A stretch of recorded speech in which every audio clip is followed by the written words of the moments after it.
kayak perutnya dirobek, organ dalamnya tuh dihancur-hancurin sama dia tuh, dihancur-hancurin. Nah terus tuh juga dia tuh paling suka untuk memotong bagian payudara perempuan, mengambil rahimnya juga, rahimnya nih diambil. Dan juga kalau pria itu suka memotong ici bosnya pria tadi itu. Terus buat apa ini? Buat dimasukkan ke dalam toples. Dan konon katanya ini buat dimakan sama si Andre.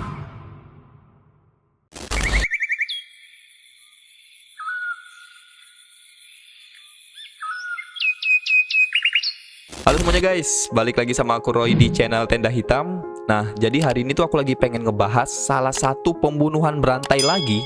Tapi kali ini tuh lebih sadis, bahkan yang paling sadis yang pernah ada di Uni Soviet, atau sekarang kita kenal sebagai negara Rusia, Ukraina, dan sekitarnya tuh, yang terjadi dari tahun 1978 sampai dengan 1990. Jadi 12 tahun Uni Soviet itu digemparkan dengan kasus ini, yang lebih dikenal dengan istilah The Rostov Ripper. Nah, kasus ini pun menjadi gempar pada saat itu ya, karena banyak sekali laporan dari masyarakat terkait orang-orang hilang, mulai dari anak kecil, remaja, bahkan orang dewasa, itu tidak ditemukan keberadaannya, hilang secara misterius gitu.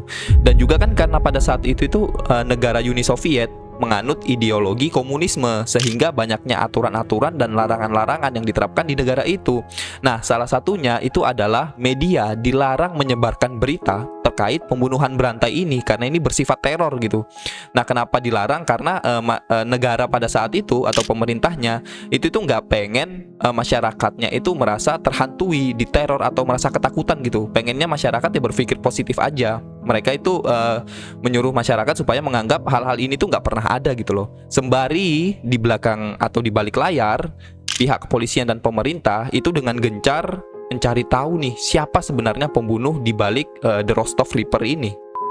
Nah, sama halnya sepertinya kasus Gribaldi dan juga Gary Michael Hilton nih. Kalau itu Gribaldi ini kan pembunuh berantai yang sudah menghabisi 7 nyawa korbannya dalam rentang waktu 6 tahun. Nah, kalau Gary Michael Hilton ini menghabisi nyawanya sebanyak 4 orang dalam waktu kurang dari setahun tuh. Nah, kalau kalian pengen lihat motif di balik pembunuhan mereka itu apa, atau pengen tahu latar belakang dari para pembunuh berantai ini apa, kalian bisa klik aja link di pojok kanan atas. Nah, karena di sana aku sertakan playlist yang berisi dengan kasus-kasus kriminal yang sudah pernah kita bahas, dan itu berdasarkan kisah nyata. Nah, dalam kasus pembunuhannya ini, Andrei Chikatilo itu menghabisi korban sebanyak 56 orang lebih tepatnya, yang dia akuin loh ya. Tapi yang tertangkap polisi pada saat itu kurang lebih hanya 53 aja gitu. Nah, dia ini melakukan semua itu karena memang dia punya trauma masa kecil dan juga untuk melepaskan frustasinya gitu. Jadi kayak memang berburu orang untuk melepaskan penat dan juga emosinya dia gitu kan. Ngeri banget. Nah, memang ada scary fact juga nih. Ada scary fact di mana Andrei Chikatilo ini ngebunuh orangnya itu tuh nggak cuma dibunuh terus dibuang gitu, tapi dibunuh dan dibiarkan si korban ini merasakan kesakitan yang luar biasa. Jadi korbannya itu ada yang dicabik-cabik, disiksa, terus tuh juga ada yang dilecehkan secara hal yang nggak wajar. Nah, ada satu hal lagi nih, ternyata si Andrei Chikatilo ini itu tuh dia gairah seksualnya atau dia engas ketika melihat korbannya itu meronta-ronta kesakitan gitu atau merasa tersiksa. Di saat itu dia langsung ejakulasi gitu. Jadi karena hal itu dia melakukan pembunuhan. Kayak ngeri banget gitu loh. Kok bisa ada orang yang engas ketika melihat orang-orang ini merasa kesakitan gitu. Ini luar biasa, udah parafilianya udah ngeri banget gitu. Nah, kasus ini pun akhirnya terbongkar setelah Andrei Chikatilo ini terlihat di sebuah stasiun kereta api dengan gelagat yang sangat mencurigakan pihak kepolisian gitu. Dia tuh kayak panik, kayak kebingungan, terus tuh juga gerak-geriknya aneh, sehingga polisi waktu itu menangkap Andrei Chikatilo dan menyuruh dia untuk mengakui semua perbuatannya ya. Akhirnya dia pun mengakui atas bantuan seorang dokter psikiatri gitu yang menginterogasi dia waktu itu. Nah, Andrei Chikatilo ini pun mengaku kalau dia udah membunuh sekitar 56 korban jiwa dari rentang tahun 1978 sampai 1990 tadi, dan akhirnya dia dijatuhi hukuman mati pada tanggal 14 Februari 1994. Jadi, ayo kita bahas kasus ini sedetail-detailnya, mulai dari latar belakang pelaku, modus pembunuhannya apa, dan motif dibalik pembunuhan itu apa, sehingga hal ini tuh bisa menjadi pelajaran untuk kita semua tuh, supaya kita bisa berjaga-jaga diri atau setidaknya tidak melakukan hal yang sama. Jadi, selamat datang di dunia yang kamu kira aman, tapi ternyata penuh dengan ancaman.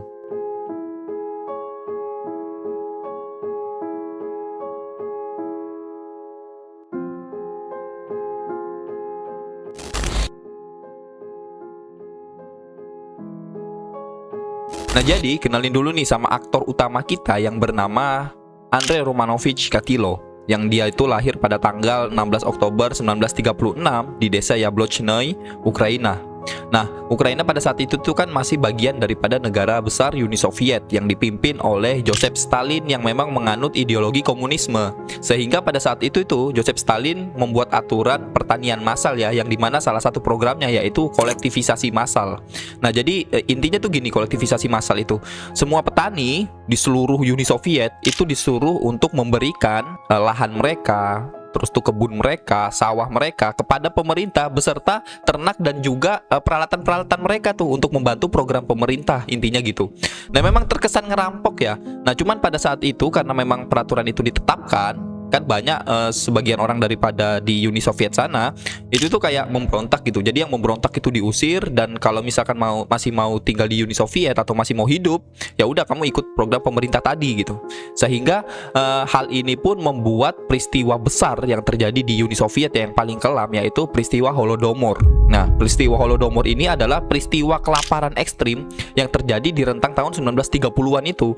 Nah, yang dimana banyak banget korban jiwa, sampai jutaan korban jiwa itu melayang karena peristiwa ini. Dan salah satu keluarga yang kena atau yang terdampak ini adalah keluarga Andrei Romanovich Chikatilo.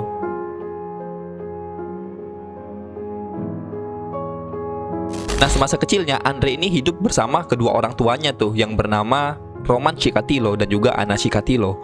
Nah, mereka ini hidup dalam kondisi yang sangat-sangat miskin. Pakai banget. Sangat-sangat miskin banget gitu. Beda sama orang di Indonesia ya, yang ngaku miskin tapi punya motor Aerox. Kemiskinan model macam apa ini ya? Nah, jadi saking miskinnya keluarganya si Andre ini, mereka itu sampai tinggal di sebuah gubuk kecil yang nggak punya kamar, dan bahkan kasur pun atau ranjang pun mereka nggak punya. Jadi mereka itu tinggal di gubuk kecil dan juga lantainya tuh beralaskan tanah gitu. Dan juga kompor mereka itu ya dari kompor tanah liat biasa aja yang terus dimasukin kayu bakar gitu. Jadi kayak miskin banget. Nah, orang-orang miskin pada saat itu cuman bisa makan roti doang, roti dari gandum gitu. Itu udah orang miskin banget gitu. Nah, tapi karena keluarganya Chikatilo ini yang saking miskinnya, lebih miskin dari orang miskin, atau miskinnya udah overrated gitu ya istilahnya. Dia ini cuman bisa makan apa? Makan ranting pohon, daun-daunan, terus tuh sup-sup encer ala kadarnya untuk bertahan hidup tuh. Bahkan si Andre ini baru bisa makan roti itu waktu dia umur 12 tahun tuh. Jadi kebayang gak sih miskinnya dia ini? Bahkan si Andre ini baru bisa dikatakan miskin tuh umur 12 tahun. Jadi sebelumnya itu kayak udah di bawah miskin lagi gitu loh. Ngeri banget. Nah, sedari kecil ternyata si Andre ini sering disiksa oleh ibu kandungnya sendiri. Ya karena memang kondisi hidup yang memprihatinkan tadi kan, sehingga memang gak ada enak-enaknya hidup gitu. Terus tuh juga ngurus anak kecil yang bikin stres. Nah, sehingga Andre ini pun sering nangis, sering ngeluh kesakitan, terus juga sering ngeluh kelaparan. Sehingga pada suatu saat ada momen dimana pertama kalinya Andre ini merasa kayak betul-betul kelaparan banget, udah nggak bisa tahan gitu loh. Kayak dia betul-betul tersiksa karena lapar itu. Sehingga dia ngeluh ke ibunya. Dia bilang, "Bu, aku lapar banget. Gimana ini, aku pengen makan gitu. Udah nggak tahan banget." Nah, si ibunya itu malah marahin Andre. Sambil dimarahin dia bilangin gini, Andre, kamu itu harusnya sudah bersyukur karena kamu masih bisa hidup. Dulu nih, kamu punya kakak." Nah, jadi si Andre dulu punya kakak. Kamu punya kakak, dia ini pernah dalam kondisi yang kayak kamu gini. Dia kelaparan tapi dia bandel. Dia keluar dari rumah gubuk kita tuh. Dia keluar tapi sampai sekarang gak pernah kembali. Dan kamu tahu kakakmu ini ada di mana sekarang? Kakakmu itu sekarang sudah meninggal dan juga dimakan oleh tetangga sebelah tuh, di ladang kosong yang ada di dekat rumah kita. Nah, bayangin, ibunya itu ngomong gitu ke anak kecil yang masih belum tahu apa-apa. Nah, karena anak kecil kalau diceritain sesuatu dia percaya aja kalau itu memang benar-benar terjadi gitu. Dia belum bisa memilah mana hal yang benar, mana yang enggak, mana yang bohong, mana yang enggak gitu. Mungkin waktu itu juga ibunya berpikiran kayak, mungkin dengan cara ini aku bisa menenangkan anakku yang sedang kelaparan banget gitu. Memang tujuannya itu baik, cuman caranya salah. Sehingga pada saat diceritain hal-hal seperti itu, yang ada di kepalanya Andre itu apa? Kayak dia merasa sangat-sangat ketakutan. Terus tuh dia juga merasa kayak, oh ternyata hidup ini gak ada gunanya gitu. Dan juga semua orang itu bisa dihabisin tanpa alasan yang jelas gitu. Orang kelaparan dikit malah bunuh orang terus dimakan. Kan ngeri banget buat si Andre kecil ini. Dan cerita-cerita tadi itu sering diulang-ulang oleh ibunya kepada Andre ini. Kalau Andre memang terus-menerus merasa kelaparan gitu. Jadi memang terbenak di kepalanya Andre kalau dia punya kakak yang sudah dimakan oleh tetangga karena kelaparan. Nah, selain itu juga masa kecilnya Andre ini jarang bertemu dengan ayahnya ya, karena memang ayahnya pada saat itu dipaksa untuk ikut berperang melawan tim Nazi Jerman dan membantu tim Uni Soviet tadi, sehingga Andre kecil ini sering ditinggal sama ibunya itu sendirian. Nah, singkat cerita, desa atau perkampungan yang ditinggali Andre ini sempat dikuasai oleh pasukan Nazi Jerman tuh, sehingga semua wanita yang ada di sana itu pun diperkaos rame-rame oleh tentara. Nah, salah satu korbannya ini adalah ibunya si Andre itu. Dan intinya atas kejadian itu, ibunya Andre ini pun hamil anak perempuan yang bernama Tatiana Chikatilo.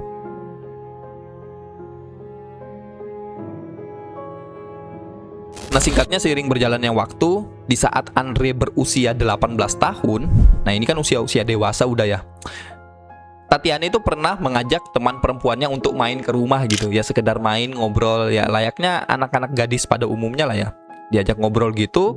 Nah, Andre ini kan memang dari dulu itu gak pernah suka sama cewek gitu, karena ternyata si Andre ini punya penyakit impoten gitu, atau ichibosnya ini gak bisa naik gitu kan, sehingga dia kalau lihat cewek itu dia selalu menghindar. Dan tapi entah kenapa pada saat Tatiana membawa temennya ini, Andre itu merasa risih gitu, betul-betul risih, terganggu, mungkin karena ribut, ketawa-ketawa gitu kan.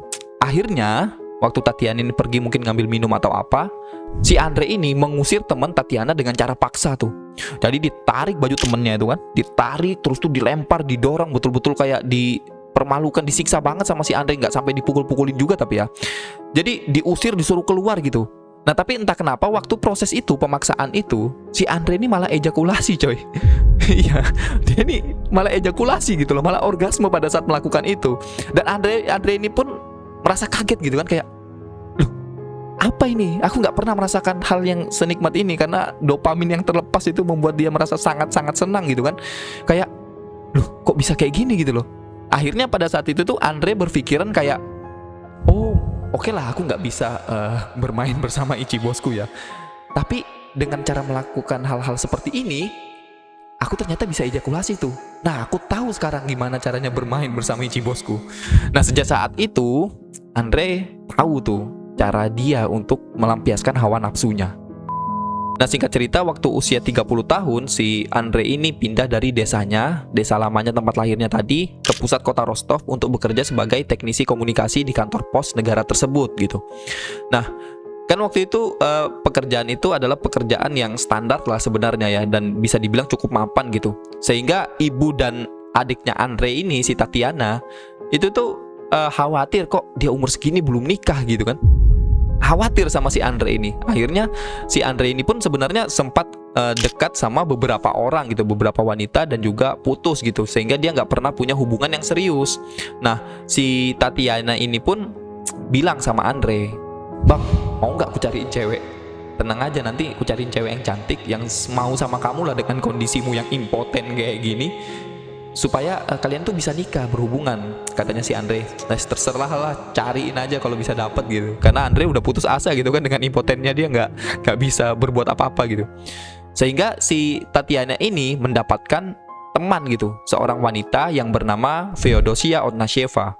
Dan singkatnya, Feodosia ini mau menerima kondisinya Andre yang seperti itu, dan mereka pun akhirnya menikah.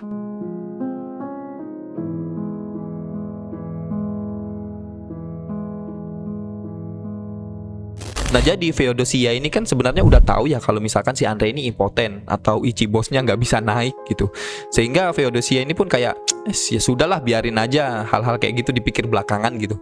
Nah, tapi anehnya Feodosia dan Andre ini bisa punya 2 anak gitu, yang memang anak kandung mereka berdua. Lah kok bisa? Dan ternyata Feodosia dan Andre ini melakukan hubungan seksual lewat jalur yang gak lazim tuh untuk menghasilkan anak gitu kan. Caranya gimana? Jadi si Andre ini gimana pun caranya dia ngeluarin spermanya dia tuh, cairannya si Andre dikeluarin. Kemudian tugasnya Feodosia itu adalah memasukkan cairannya Andre tuh ke dalam rahimnya. Dan hal ini pun berhasil ternyata, sehingga Andre pun memiliki 2 orang anak ya, 1 laki-laki dan juga 1 perempuan gitu. Dan juga seiring berjalannya waktu, Andre dan Feodosia ini dan anak-anaknya itu adalah keluarga yang harmonis. Memang Andre nggak pernah kasar sama anak-anaknya. Bahkan ada yang mengatakan kalau nyamuk pun itu Andre nggak mau bunuh gitu, saking nggak mau kasarnya dia. Dan juga di mata masyarakat dia adalah orang yang karismatik dan juga intinya orang-orang yang terhormat gitu loh. Meskipun nggak terlalu dipandang terhormat ya, tapi kayak ya oke lah gitu, maksudnya bukan orang-orang biasa lagi nih, karena pada saat itu juga Andre ternyata bekerja sampingan menjadi seorang guru gitu kan. Nah tapi ada satu hal nih, selama hidupnya ini Andre itu menyimpan topeng monster di balik wajahnya tuh, yang mengantar kita pada pembunuhan pertama Andre yang terjadi di tahun 1978 sampai dengan tahun 1990.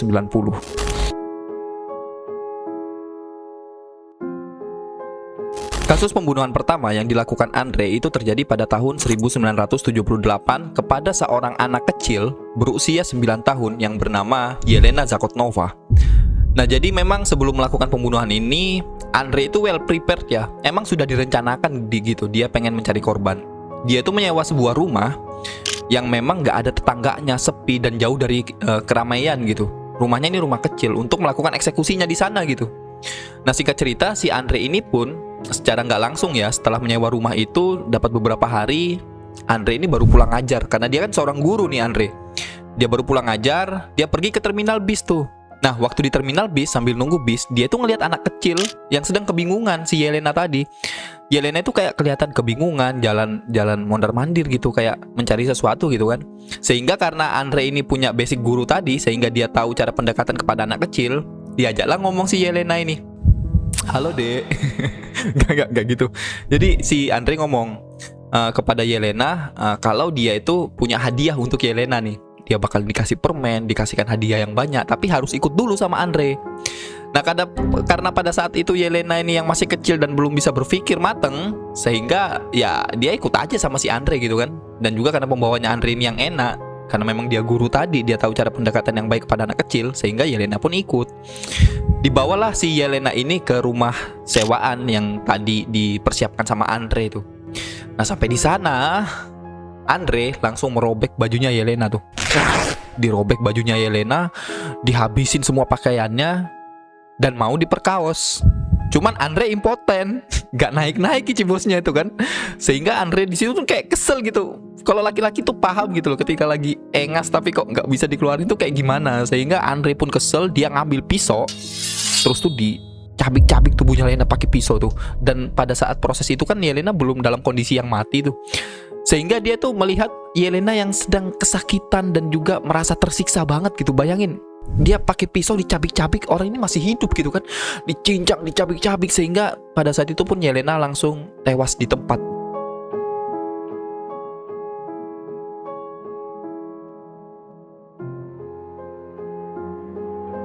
Nah pada saat proses tadi itu, si Andre ini langsung ejakulasi seperti yang dilakukan pertama kali sama adiknya Tatiana gitu kan. Langsung ejakulasi dia, langsung dia kayak puas banget coy, langsung gitu dia gitu loh.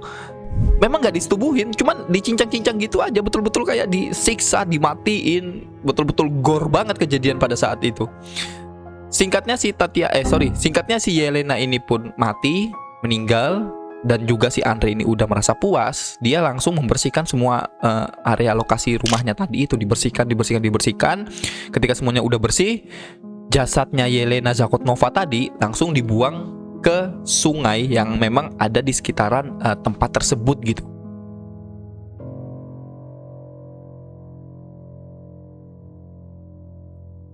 Nah jadi 2 hari kemudian jasadnya si Yelena ini pun ditemukan sama warga gitu, dengan kondisi yang memang sangat-sangat memprihatinkan karena badannya udah berantakan. Memang wajahnya itu masih kelihatan nih wajah anak kecil, tapi badannya tuh udah berantakan, organ dalamnya itu udah berhamburan kemana-mana, jadi kayak ngeri banget gitu loh.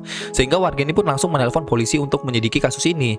Nah waktu polisi datang, gak pakai lama polisi langsung membuat tim untuk menginvestigasi sebenarnya siapa pelaku pembunuhan ini gitu kan. Nah jadi warga pun ditanyain tuh sama polisi, kalian ini kapan terakhir melihat Tatiana gitu kan. Di interview satu-satu orang yang memang berada di area tersebut. Nah, salah satu warga sempat melihat memang si Yelena ini, anak kecil ini, itu berbicara sama orang yang umurnya sekitar 30 tahunan gitu. Yang ciri-cirinya setelah disebutkan itu sama persis seperti ciri-cirinya Andre Chikatilo tadi. Nah, tapi kan pada saat itu tuh Andre gak punya catatan kriminal sebelumnya, dikenal sama tetangga orang yang baik, dan juga ya nggak ada bukti yang mengarahkan ke dia gitu, sehingga Andre ini pun bisa lepas. Nah, for your information, pada saat itu negara Uni Soviet itu jika ada pembunuhan kayak gini yang terjadi, dia itu nggak menargetkan orang-orang umum yang nggak pernah punya catatan kriminal gitu. Jadi yang mereka cari adalah orang-orang yang pernah punya catatan kriminal dan sudah dibebaskan dari penjara. Itu lagi yang dicari sama polisi. Sehingga pada saat pada saat kasusnya Yelena ini, polisi itu malah salah tangkap orang, bukannya Andre yang ditangkap, yang dimana tadi kan sudah ada pengakuan warga itu, malah dia itu menangkap orang yang bernama Alexander Kravchenko. Ya memang ciri-cirinya itu juga mirip-mirip Andre pada saat itu gitu loh. Dan juga dia ini didukung dengan keterlibatannya si Alex ini terhadap kasus-kasus kriminal yang pernah dia lakukan sebelumnya gitu. Jadi dia memang pernah melecehkan anak kecil, pernah membunuh orang. Jadi memang kayak kuat dugaan kalau wah, kamu lagi ya yang ngebunuh anak kecil ini. Sehingga si Alexander Kravchenko ini kayak apaan? Aku nggak ngerti apa-apa, kok bisa-bisanya aku ditangkap. Akhirnya si Alexander ini ditangkap sama pihak kepolisian dan dijatuhi hukuman mati pada tahun 1993. Bayangin salah tangkap orang terus dihukum mati gitu loh. Keadilan macam apa ini? Nah ini kan kayak kesian banget anjir. Masa orang yang gak buat salah apa-apa, mungkin dia keluar dari penjara dulu itu udah tobat, udah memperbaiki kehidupannya, malah ditangkap lagi dan bahkan dihukum mati gitu kan.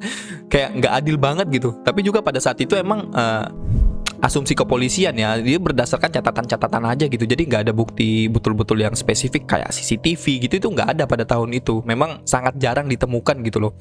Sehingga atas kejadian ini si Andre Chikatilo ini berhasil bebas dan menghirup udara segar gitu. Dia kayak akhirnya kasus ini close dan aku bisa melaksanakan atau melancarkan aksi pembunuhanku selanjutnya.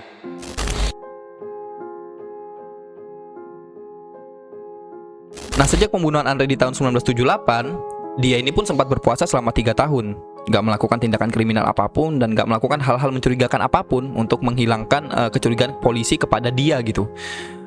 Sehingga pada tahun 1981 secara kebetulan Andre ini kehilangan 2 pekerjaannya secara sekaligus di tahun yang sama gitu. Dia kehilangan pekerjaannya sebagai teknisi komunikasi di kantor pos, dan juga dia kehilangan pekerjaannya sebagai guru di sekolahan.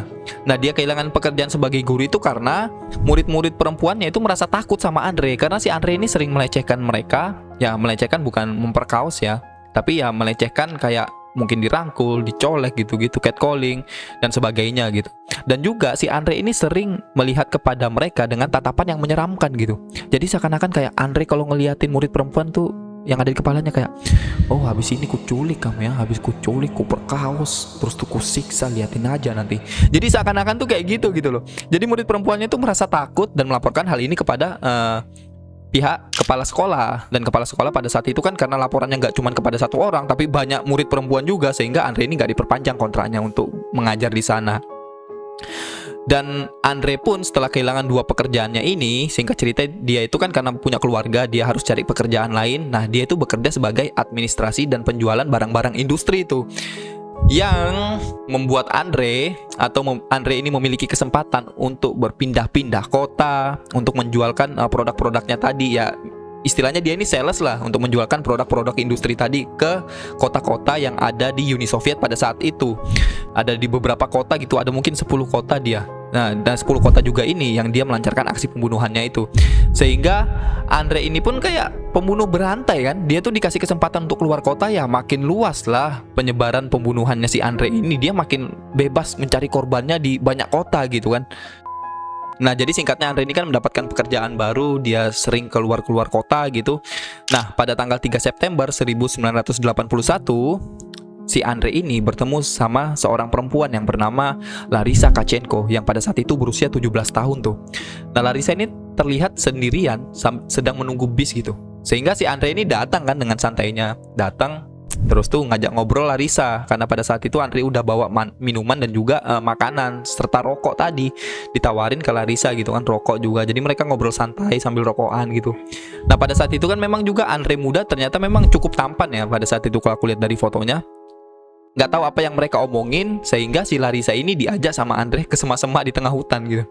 Maulah Larissa ini ikut kan sama Andre kan. Ikut sama si Andre. Ketika sudah jalan, sudah mulai memasuki area hutan, ini udah terlihat cukup sepi, langsung dicekek si Larissa itu lehernya. Dicekek sampai betul-betul dia nggak sadar lagi. Bisa jadi mati, bisa juga hidup gitu loh. Terus Larissa langsung jatuh di situ kan. Nah sama Andre ini langsung ngeluarin pisau dia. Dan ternyata pada saat itu Andre udah bawa pisau, toples dan juga tali gitu. Jadi dia udah mempersiapkan untuk membunuh orang. Jadi si Larissa ini langsung dicabik-cabik tubuhnya, dipotong semua kan. Terus tuh si Andre ini suka memotong payudara si perempuan ini. Jadi dipotong sama dia. Terus tuh juga rahimnya diambil dan dimasukkan ke dalam toples tuh. Jadi Andre itu kayak ketika melakukan aksi pembunuhannya yang sangat-sangat gore tadi, dia itu merasa sangat puas gitu. Dan dia ejakulasi lagi saat itu. Jadi dia udah kayak puas banget gitu loh. Dan singkat cerita si Larissa ini pun mati dan dibiarkan mayatnya yang tercincang, yang tercabik-cabik tadi berada di tengah hutan.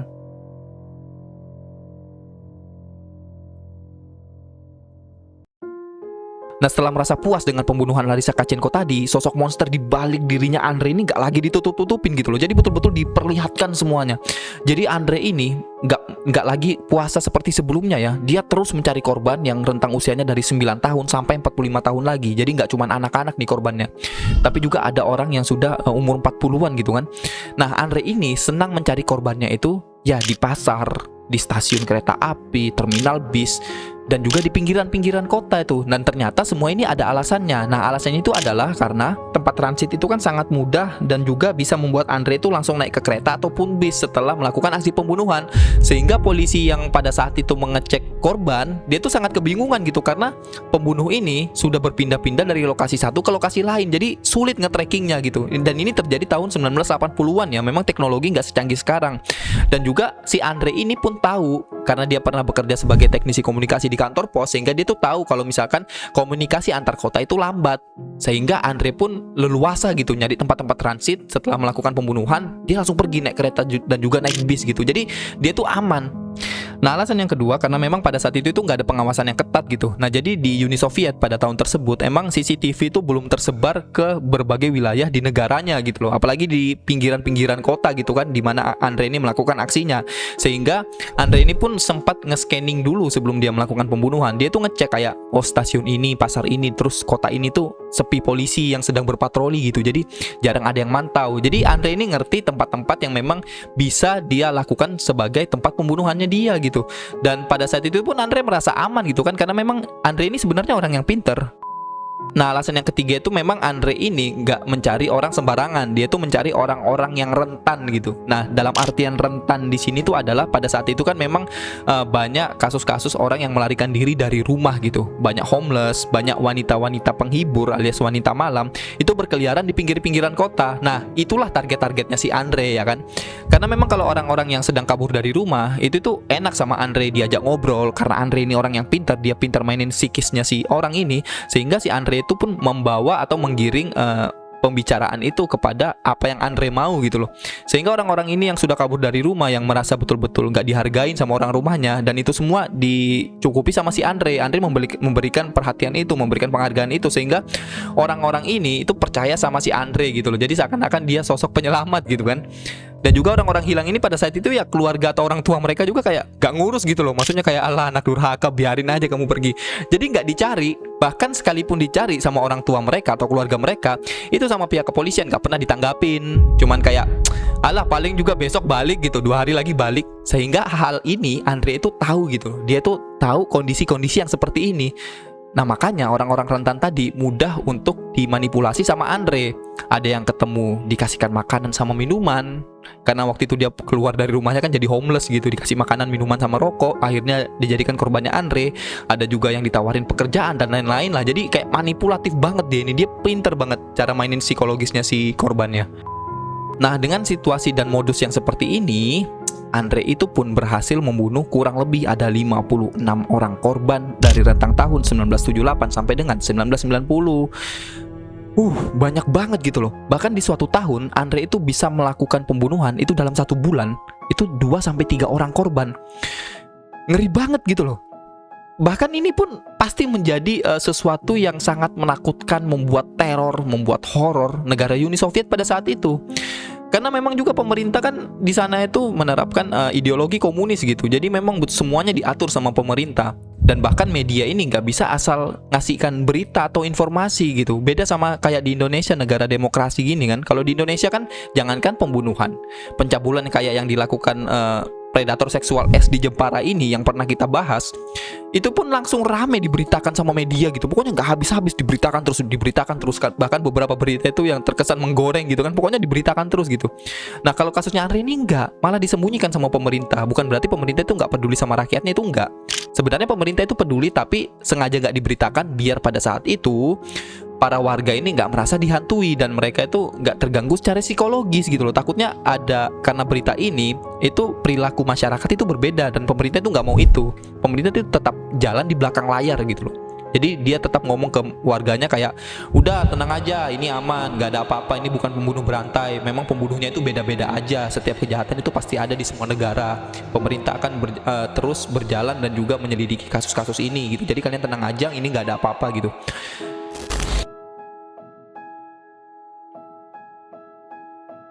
Nah ini nih, kita masuk ke segmen yang paling horor menurutku. Cara-cara Andre menyiksa korbannya gitu. Jadi Andre ini itu gak hanya membunuh korbannya terus tuh dibiarkan gitu aja, itu enggak.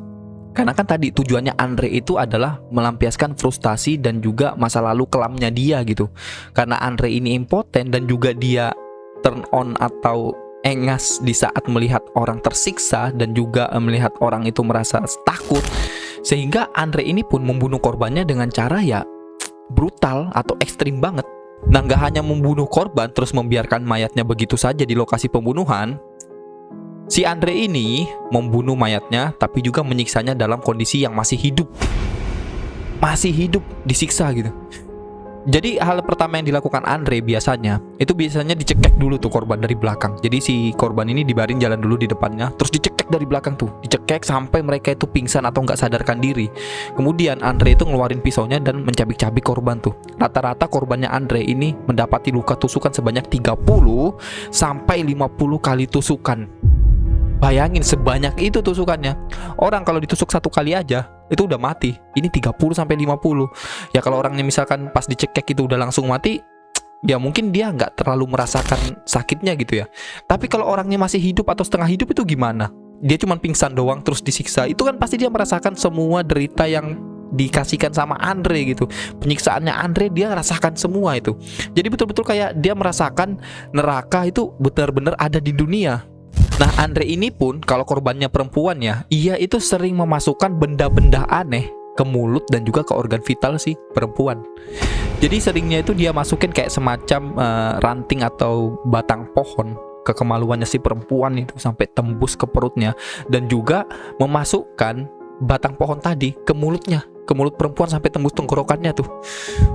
Ini kayak gila banget anjing. Istilahnya kayak deep tapi versi sadis gitu loh. Ngeri banget pokoknya. Orang udah mati tapi diperlakukan seperti itu, dikeluar masukin gitu kayak ih. Nah kemudian itu nggak cukup sampai memasukkan benda-benda asing ke dalam tubuh korbannya ini ya. Andre juga menyiksa korbannya dengan cara mencabik-cabik menggunakan giginya sendiri tuh. Nah area favoritnya Andre ini untuk digigit itu adalah bagian paha, bagian leher, dan juga wajah gitu. Jadi seringkali korban ini ditemui dalam kondisi yang sudah mengenaskan dan juga banyak luka gigitan. Luka gigitannya itu sampai ke dalam gitu, sampai merobek seluruh bagian kulit-kulit si korban ini. Nah nggak cukup sampai di situ aja ya, Andre ini pun pasti memutilasi para korbannya tuh. Kalau di Indonesia ini kan biasanya kasus-kasus mutilasi itu ya untuk mempermudah mayat ini dibuang gitu. Jadi mutilasi dimasukin ke dalam koper. Nah baru-baru ini kan terjadi tuh, mungkin di next video kita bahas ya. Terus dibuang sama mereka. Itu enggak. Andre ini mutilasinya itu kayak perutnya dirobek, organ dalamnya itu dihancur-hancurin sama dia tuh, dihancur-hancurin. Nah terus tuh juga dia tuh paling suka untuk memotong bagian payudara perempuan, mengambil rahimnya juga, rahimnya nih diambil. Dan juga kalau pria itu suka memotong ichi bosnya pria tadi itu. Terus buat apa ini? Buat dimasukkan ke dalam toples. Dan konon katanya ini buat dimakan sama si Andre. Gila banget gak tuh? Dan ada satu hal lagi yang bikin gila itu, semua korbannya ini rata-rata matanya itu sudah tercongkel gitu. Tercongkel, terus tuh sudah hancur banget, udah nggak bisa diidentifikasi lagi gitu. Udah kayak aku sampai nggak bisa ngomong ini kan. Sampai betul-betul matanya itu dihancurkan, dilenyapkan sama si Andre. Nah katanya Andre ini kenapa mencongkel mata para korban, itu korban bisa merekam semua kejadian sebelum mereka mati gitu. Jadi Andre ini takut kalau polisi atau para spiritualis itu melihat dari mata korban siapa yang membunuh gitu. Jadi Andre takut itu untuk menghilangkan jejak. Dia jadi menghancurkan mata para korban biar nggak bisa dicek gitu. Nah ini kepercayaannya Andre doang atau orang-orang setempat pada saat itu gitu ya. Dan juga setelah melakukan semua aksi pembunuhan itu Andre kayak berlagak seperti biasa aja gitu. Masuk lagi ke dalam bis, masuk lagi ke dalam kereta gitu kan, untuk berpindah ke kota lainnya. Jadi seakan-akan nggak pernah terjadi apa-apa gitu. Sementara di lain sisi, pihak kepolisian dan warga ini dikagetkan lagi. Kok ada lagi nih korban ditemukan di stasiun ini? Kok ada lagi korban ditemukan di tengah hutan? Jadi kayak kebingungan itu terjadi di kalangan masyarakat dan kepolisian. Tapi Andre ini dengan santainya kayak pindah-pindah kota lagi, nyari-nyari korban gitu kan. Kayak gila bener gitu loh kasusnya si Andre ini. Karena yang aku pikirkan itu kayak korbannya ini gak semua dalam kondisi yang sudah mati ketika proses penyiksaan itu. Ada juga yang masih hidup. Jadi Andre ini nggak mikirin korbannya itu hidup atau mati, pokoknya disiksa aja gitu loh. Lu bayangin kalau jadi korban ya, belum seutuhnya mati gitu, masih bisa merasakan hidup. Tiba-tiba kamu pingsan, terus terbangun kondisinya kamu udah tersayat, badanmu udah lemas, udah nggak berdaya gitu. Kamu mau melawan juga udah nggak bisa. Akhirnya kamu tuh hanya bisa merasakan penyiksaan-penyiksaan itu, proses pencabikan itu, matamu dicongkel dalam keadaan perlahan-lahan tuh, dan kamu akhirnya mati secara perlahan.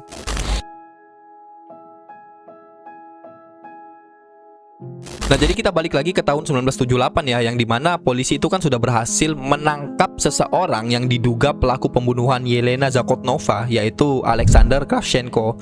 Dan pada saat itu polisi merasa kayak, polisi ini memiliki prestasi gitu loh. Kasus seperti ini, kasus sadisme kayak gini tuh kita bisa pecahkan gitu. Nah tapi pada tahun selanjutnya, tahun 1981 saat Andre melakukan pembunuhannya lagi, pihak polisi itu langsung kayak merasa tertampar gitu. Dia tuh merasa kayak, waduh, ternyata enggak nih, ternyata kita nggak sehebat itu gitu loh. Jadi mereka itu merasa malu, tertampar, dan juga kebingungan. Lah terus kalau bukan si Alex yang bunuh, ini siapa gitu kan? Apakah ada pelaku-pelaku lain, ataukah pelaku ini cuma satu gitu loh.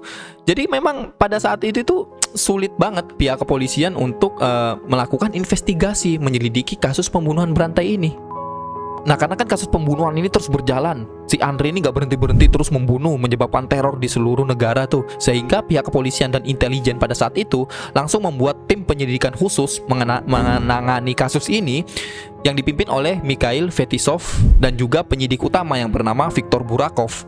Nah mereka ini langsung mengumpulkan semua data-data atau informasi-informasi korban, dan mereka memetakan tuh lokasi-lokasi pembunuhan ada di mana, sehingga secara makronya ini atau garis besarnya mereka itu tahu pola pembunuhan yang dilakukan sama Andre ini seperti apa. Nah jadi saat mengumpulkan informasi-informasi nih, kan sudah banyak orang yang dibunuh. Nah polisi tuh mencari informasinya semua. Ketika udah didapat, udah mulai kelihatan nih polanya nih. Nah waktu polanya itu kelihatan, polisi ini memperhatikan kalau ternyata korbannya itu rata-rata adalah anak-anak, remaja, wanita-wanita malam, dan gelandangan, yang dimana mereka semua dihabisin itu di sekitaran pasar, stasiun kereta terpencil, terminal bis yang jarang ada orangnya, dan juga di tengah-tengah hutan. Dan juga si pelaku ini membunuh korbannya itu dengan cara yang nggak terpola gitu. Kalau biasanya pembunuh itu kan mungkin habis ngebunuh mungkin ditusuk di leher aja, habis itu ketika orangnya mati ya udah dibiarin. Nah kalau ini nggak, semuanya tercabik-cabik, tersiksa, sehingga polisi itu berspekulasi kalau pembunuh ini adalah orang yang sadis gitu loh, lebih mengarah ke sadisme. Nah berdasarkan pola-pola pembunuhan yang sudah dikumpulkan oleh pihak kepolisian tadi, sehingga tim forensik dan juga pihak kepolisian intelijen pada saat itu berhasil membuat ciri-ciri terduga pelaku yang sudah melakukan aksi pembunuhan ini. Nah, ciri-cirinya itu adalah biasanya pria yang berusia 30-50 tahun. Terus tuh juga kemungkinan si pria ini tuh punya pekerjaan yang membuatnya bisa berpindah-pindah tempat, dan juga memiliki pengetahuan dasar tentang anatomi tubuh. Dan juga pria ini adalah seorang yang frustasi, dan kemungkinan besar itu adalah pria impoten. Dan juga dia ini memiliki masa lalu yang kelam, dan bisa jadi pria ini hidup seperti ya orang-orang normal seperti biasa gitu. Nah, karena ciri-ciri terduga pelaku ini sudah berhasil disusun berdasarkan hipotesa dari tim forensik dan juga tim penyidik kepolisian, akhirnya mereka itu melakukan yang namanya wawancara massal atau profiling massal kepada lebih dari 150.000 orang yang berada di kota Rostov dan juga Sakti atau sekitarnya gitu. Nah, mereka ini menginterview orang-orang yang pertama memiliki catatan kriminal, yang kedua orang-orang yang pernah dihukum karena pelecehan seksual atau kekerasan, dan juga orang-orang yang pernah dinyatakan punya gangguan mental, yang bekerja dekat dengan lokasi-lokasi penemuan mayat, dan juga orang-orang ini gak pandang bulu, semua profesi diperiksa gitu, mulai dari guru-guru, sopir, pegawai rel kereta, bahkan petani juga itu turut untuk diperiksa tuh. Jadi semua orang diperiksa asalkan ciri-cirinya sama seperti yang dicatat polisi, semua orang diperiksa gitu. 150.000 orang untuk mencari pelaku sebenarnya yang hanya dilakukan oleh satu orang saja gitu. Nah, hasil dari profiling dan wawancara massal itu apa? Akhirnya banyak orang-orang yang nggak bersalah itu ditangkap oleh pihak kepolisian tuh dan diinterogasi dengan cara disiksa untuk disuruh ngaku tuh. Asalkan orang sudah punya ciri-ciri sama nih berdasarkan apa yang dicatat tim kepolisian. Oh, ciri-cirimu sama, diinterogasi dan dipaksa untuk ngaku tuh dengan cara disiksa. Ya kamu tahu sendiri kan cara penyiksaan di tahun-tahun tersebut itu seperti apa cara menginterogasi orang. Sehingga banyak orang yang memang nggak bersalah tapi itu akhirnya mengaku gitu. Sebenarnya mereka itu ngaku supaya nggak disiksa lagi gitu kan. Nah, akhirnya polisi ini merasa kayak oke, kita udah nangkap pelakunya satu persatu, dan bahkan sebagian orang yang diperiksa polisi secara intens itu bunuh diri gitu, saking nggak tahannya lagi sama apa yang dilakukan pihak kepolisian gitu kan. Dia nggak bersalah apa-apa, dia hidup normal dengan keluarganya. Tiba-tiba polisi datang, polisi bilang, kamu ya orang gila yang udah bunuh orang di sana tadi, yang di tengah hutan itu. Ya orang ini kaget kan, kayak apaan, aku nggak ngapa-ngapain gitu. Terus-terusan ditekan sama polisi. Akhirnya dia, ya udah pak, aku pak yang bunuh dia gitu, jangan siksa aku lagi. Akhirnya mereka ditangkap. Nah, pada saat itu polisi udah pede lagi gitu kan, wah kita berhasil menangkap pelaku pembunuhan nih. Ternyata pelakunya nggak cuma satu gitu, banyak gitu kan, kayak kita berhasil nangkap. Nah, dari 150.000 orang yang sudah diperiksa oleh tim kepolisian, salah satu di antara mereka itu adalah Andrei Romanovich Chikatilo.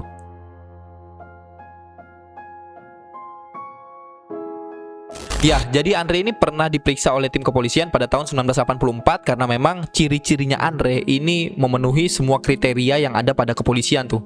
Seperti yang aku sebutkan tadi kan, emang itu ciri-cirinya Andre semua gitu loh. Jadi polisi itu melihatnya kayak, orang ini kok ciri-cirinya sama persis seperti yang kita susun gitu. Ya udah tangkap aja dulu, tangkap, kita periksa gitu. Akhirnya si Andre ini diperiksa sama tim kepolisian dan diambil sampel golongan darahnya si Andre ini untuk dicocokkan dengan sampel golongan darah di lokasi pembunuhan terjadi, karena pada saat itu baru-baru ada pembunuhan yang dilakukan si Andre ini. Sehingga dicocokkan sama tim kepolisian, dan setelah dicocokkan apa hasilnya? Ya, ternyata hasilnya itu berbeda gitu loh. Sehingga pada saat itu Andre berhasil dibebaskan terlepas dari segala tuduhan gitu kan. Meskipun ciri-cirinya sama tapi golongan darahnya beda, ya udah beda gitu. Dan ini menjadi salah satu kasus kegagalan tim kepolisian dalam menangani kasus-kasus pembunuhan gitu kan. Ini kisah kelam gitu loh, yang dimana pembunuh ini sudah ada di depan matanya polisi, cuman karena golongan darahnya aja yang nggak sesuai sehingga mereka langsung melepaskan gitu. Dia tuh cuman fokus ke golongan darah yang lebih spesifik gitu. Dia nggak melihat latar belakang dan juga nggak melihat ciri-ciri lainnya gitu kan. Nah, sehingga pada saat itu pun Andre berhasil dilepaskan.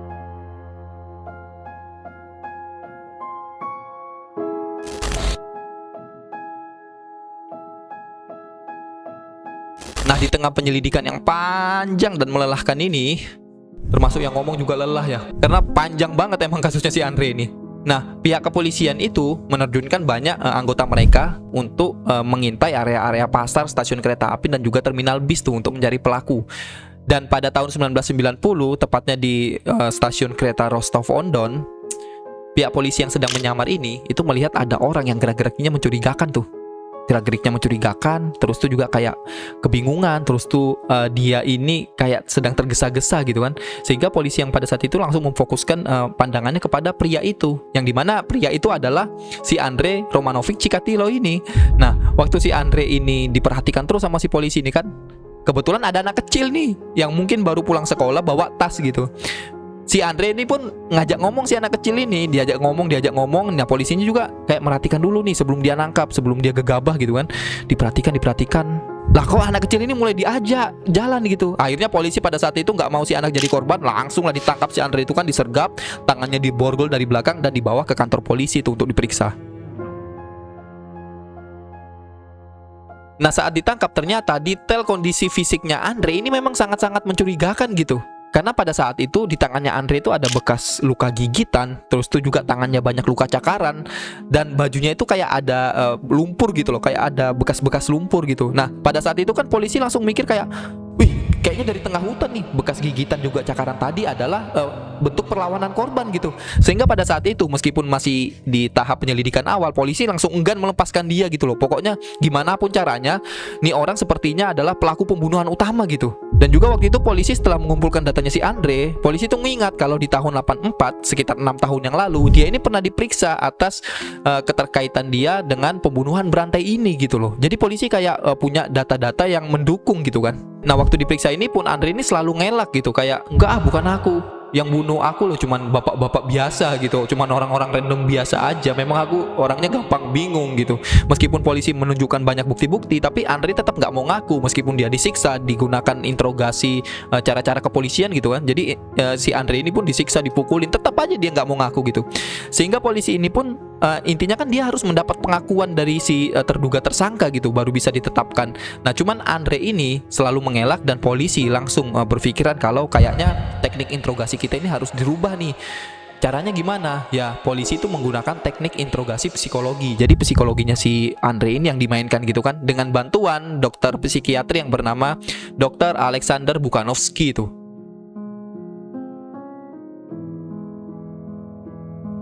Nah, jadi Dr. Bukanovsky ini tidak melakukan teknik interogasi seperti yang dilakukan pihak kepolisian pada umumnya saat itu ya. Jadi dia melakukan teknik psikologis pada Andre ini untuk membuat Andre lebih terbuka gitu. Jadi caranya dia itu pertama dibuat Andre nyaman, terus tuh dibuat Andre bisa bercerita gitu. Jadi curhatannya didengarkan sama orang. Terus tuh si dokter psikologis ini juga membuat Andre itu seakan-akan menjadi main karakter di hidup ini gitu loh. Jadi betul-betul dia itu merasa kayak dibanggakan atau diagungkan, dan ada yang mau mendengarkan ceritanya tuh, yang selama ini hal-hal itu nggak pernah didapatkan Andre gitu kan. Pinter memang si dokter Bukanovsky ini. Nah, akhirnya perlahan-lahan dokter Bukanovsky ini berhasil membuat Andre cerita gitu. Jadi nggak langsung cerita soal pembunuhan, tapi cerita soal masa lalunya. Jadi Andre ini cerita soal masa lalunya yang ya masa laluku kelam, aku dulu kelaparan, terus itu juga ibuku yang suka nyiksa aku, kalau aku minta makan malah dimarahin, dan juga ibuku cerita kalau aku punya kakak pernah dimakan sama tetangga. Jadi dia tuh sambil cerita sambil nangis gitu kan, sambil sedih. Dan juga Andre ini perlahan-lahan mulai cerita soal dia punya keterbelakangan mental, dia impoten pula. Dan juga akhirnya Andre ini merasa respect lah sama dokter Bukanovsky karena dia itu mau mendengarkan cerita-cerita si Andre yang selama ini nggak didapatkan dari orang lain. Dan karena semua itu, Andre akhirnya mengakui semua perbuatannya dari tahun 1978 sampai 1990, yang dimana dia sudah menghabisi total 56 orang korban jiwa. Nah, dari 56 orang itu, polisi akhirnya mencatat dan mengkonfirmasi 52 dari 56 tadi. Jadi polisi udah mengkonfirmasi kayak, oke, 52 orang ini sudah kita konfirmasi dan semuanya sama persis seperti pengakuan dari Andre Romanovich Chikatilo tadi. Dan 4 orangnya ini masih belum ditemukan gitu ya. Dan akhirnya pada saat itu pun interogasi selesai dan Andre dinyatakan bersalah atas perbuatannya. Nah, akhirnya karena bukti-bukti dan juga atas pengakuan si Andre ini sendiri, dia itu akhirnya dijatuhi hukuman mati pada tanggal 14 Februari 1992 di Pengadilan Negeri Rusia. Dan 2 tahun kemudian pada tahun 1994 akhirnya si Andre ini dihukum mati gitu.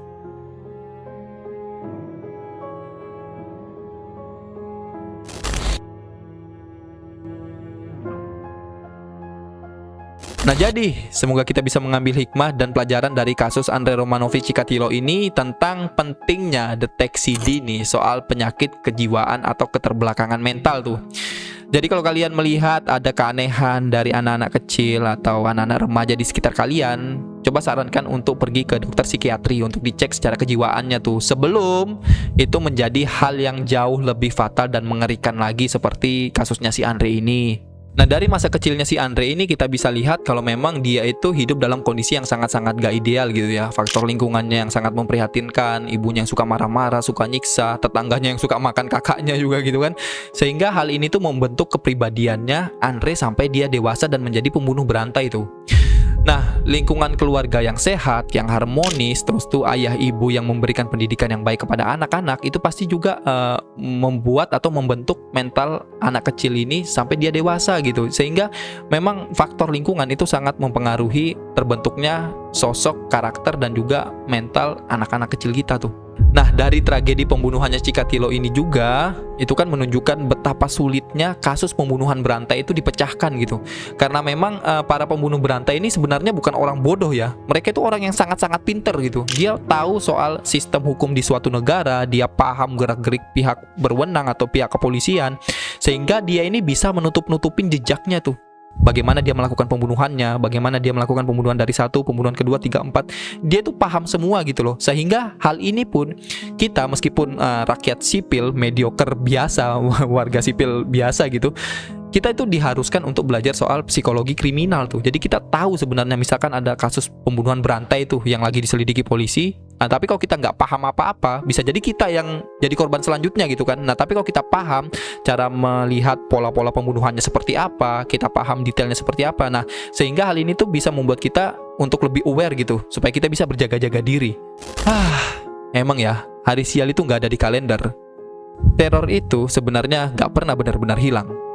Ia bersembunyi dan menunggu waktu yang tepat untuk kembali.